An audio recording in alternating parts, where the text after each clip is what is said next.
अवधूत चिंतन श्री गुरुदेव दत्त श्री स्वामी समर्थ. नमस्कार मंडळी, तुमचं स्वागत आहे आजच्या नवीन व्हिडिओमध्ये.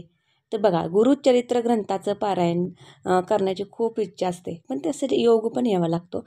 पण खूप इच्छा असते मनामध्ये आणि आपण खूप त्याबद्दल विचार करतो की मला पारायण करायचं आहे, कारण की काही वेळेस आपल्याला गरज असते किंवा आपली खूप काही कामं अडलेली असते किंवा कुठल्याही इच्छे खातर आपण गुरुचरित्र चं पारायण करतो, पण जमत नाही. किंवा आता बघा, 9 डिसेंबरला दत्त जयंती सप्ताह सुरू झालेला आहे. सप्ताहातच सुरू झालेला आहे, पण आपल्याला गुरुचरित्र ग्रंथाचं पारायण करणं जमलं नाही. त्यामुळं आपण नाराज होतोय किंवा ह्या गोष्टी करण्यापेक्षा जेव्हा योग येईल तेव्हा तर गुरुचरित्राचं पारायण करा, आवर्जून करा. एकदा का होईना गुरुचरित्राचं पारायण करा. पण आत्ता दत्त जयंतीनिमित्त काहीतरी सेवा केली पाहिजे किंवा काहीच होत नाही, म्हणजे कुठली बरीचशी तुमची कामं आहेत आणि होत नाहीत, तर तुम्ही काय करा, गुरुचरित्राचं पारायण तर तुम्हाला करणं शक्य नाही आहे. प्रत्येकाच्या वेगवेगळ्या अडचणी असतात. तर फक्त आपल्याला उंबऱ्याच्या झाडाला एक वस्तू अर्पण करायची आहे. ती वस्तू अर्पण केल्यानेसुद्धा आपली इच्छित कामे पूर्ण होतात आणि उंबराच्या झाडाचं अनन्यसाधारण महत्त्व आहे. कारण की जर तुम्ही गुरुचरित्राचं पारायण करत असेल तर काही लोक उंबराच्या झाडाखाली बसूनसुद्धा करतात. त्याचं पण महत्त्व वेगळं आहे. उंबराच्या झाडाखाली साक्षात दत्त महाराज, स्वामी महाराजांचा वास असतो आणि ज्याच्या पत्रिकेमध्ये किंवा त्याच्यामध्ये शुक्र ग्रहाची जास्त शुक्र ग्रह मजबूत करण्यासाठी उंबराच्या झाडाचा बघा जास्त उपयोग होतो. म्हणजे बघा, आपण होम हवन पण करतो. होम हवनमध्ये पण आपल्याला जास्त करून उंबराचे झाडाचे आपण जे संहिता घेतो त्याच्यामध्ये पण उंबराच्या झाडाचं संहिता असतात, कारण त्याचं महत्त्व पण तेवढं आहे. आणि त्या वेगळ्या गोष्टी आल्या, पण उंबराच्या झाडाचं खूप सारं महत्त्व आहे. ते बऱ्याच लोकांना माहीत नसतं. पण आत्ता दत्त जयंती काळात दत्त महाराजांचा वास असतो. तर यावेळेस तुम्ही काय करायचं, तर दत्त महाराजां कुठेही तुम्हाला बघा उंबराचं झाड सहज कुठेही मिळतं.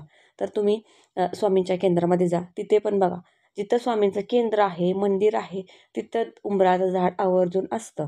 आणि दत्त महाराजांचं मंदिर पण, तिथं पण मंदिराच्या आसपास पण कुठं ना कुठं तुम्हाला उंबराचं झाड नक्की मिळेल. तर या झाडाला काय करायचं आहे, खूप सोपा उपाय आहे. त्यासाठी व्हिडिओ अगदी शेवटपर्यंत पहा, जेणेकरून ही माहिती तुमच्यापर्यंत पोचेल आणि तुम्ही हा उपाय योग्य रीतीने करून त्याचं तुम्हाला निश्चित फलप्राप्ती होईल. तर सर्वात अगोदर उंबराचं झाड आपल्याला शोधायचं आहे.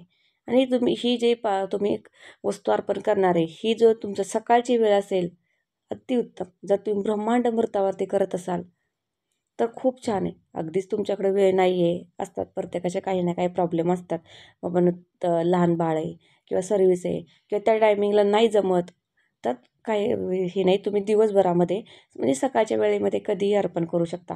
किमान 10पर्यंत तरी सकाळची वेळ असावी, त्यावेळेस तुम्ही कधीही अर्पण करू शकता. तर त्यासाठी आपल्याला काय करायचं आहे बघा, एक आपल्याला तांब्या घ्यायचा आहे. आपण देवघरामध्ये जो तांब्या ठेवतो, तांब्याचा तांब्या किंवा कलश मांडतो तो तांब्या, तो तांब्या घ्यायचा आहे. अगदीच तो तांब्या नसेल तर स्टीलचा चालेल, पण जर शक्यतो मी तर म्हणते की तांब्याचा तांब्या घ्या किंवा एक कळशी टाईप असतं बघा, कळशी टाईप चरवी टाईप तांब्याचं, म्हणजे थोडक्यात आपल्याला तांब्याचं भांडं घ्यायचं आहे.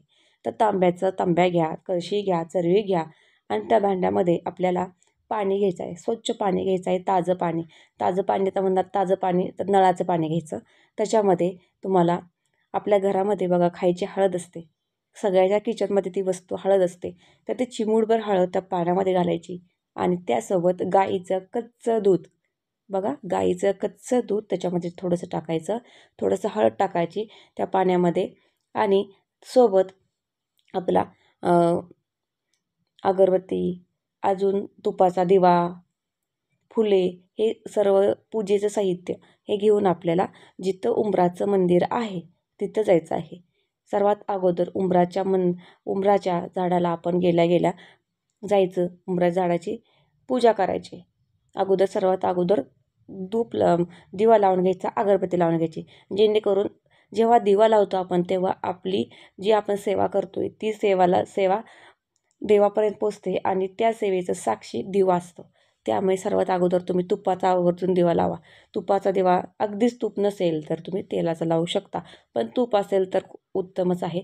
तुपाचा दिवा लावा आणि तुपाचा दिवा लावून तुम्ही अर्पण करायचा.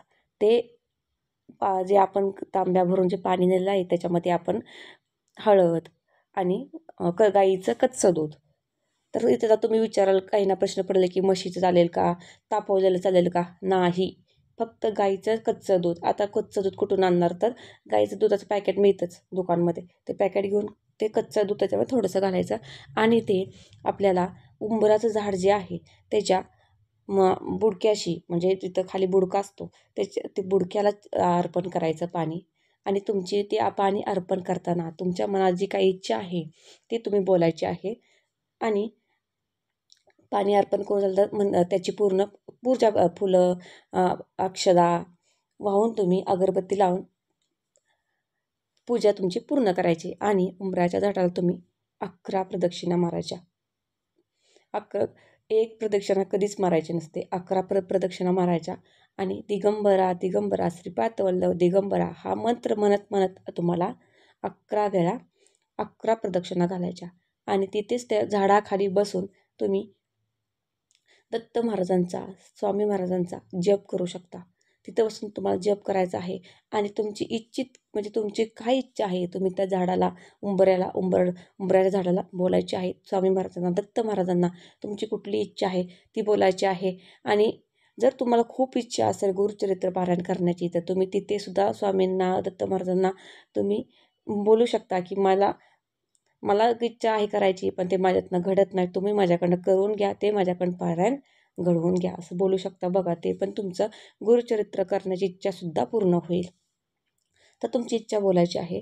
आणि नंतरनं तुमची सर्व तिथं तुम्ही एक माळ तरी जप करा दत्त महाराजांचा, स्वामी महाराजांचा.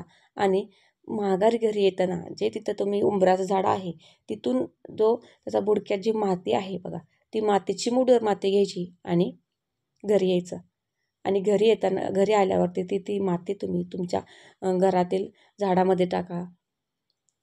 आणि नंतर बघा तुमच्या इच्छा, म्हणजे ही सेवा पण खूप प्रभावी आहे, कारण की दत्त जयंती काळामध्ये तुम्ही ही सेवा करणार आहात, त्यामुळे ही सेवा पण खूप प्रभावी आहे. जर तुम्हाला गुरुचरित्र करण्याची खूप इच्छा आहे आणि ती पूर्ण होत नाही आणि दुसरी तुमची इच्छा काय आहे, तर तुम्ही ती उंबरा झाडाला बोलून करा किंवा गुरुचरित्राबद्दलही तुम्ही सांगू शकता स्वामी महाराजांना, दत्त महाराजांना, की माझी ती गुरुचरित्र करण्याची इच्छा पूर्ण करून घ्या. बघा तुमची इच्छा पूर्ण होते की नाही.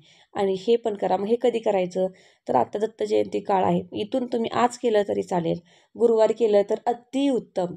गुरुवारी दिवस हा स्वामी महाराज दत्त महाराजांचा आहे, त्यामुळे गुरुवारच्या दिवशी तर आवर्जून करा. आणि तुपाचा दिवा तर तुम्ही मग गुरुवारी आवर्जून लावू शकता.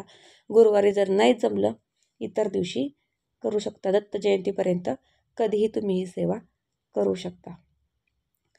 आणि ही सेवा केल्यानंतर तुम्हाला काही अनुभव येतील ते कमेंटमध्ये सांगायला विसरू नका, जेणेकरून दुसऱ्याही लोकांना ते प्रोत्साहित होतात. आणि मलाही तुम्हाला असे काही, आणि मग मीही तुम्हाला अजून काही उपाय सांगण्यासाठी मलाही प्रोत्साहन मिळतं.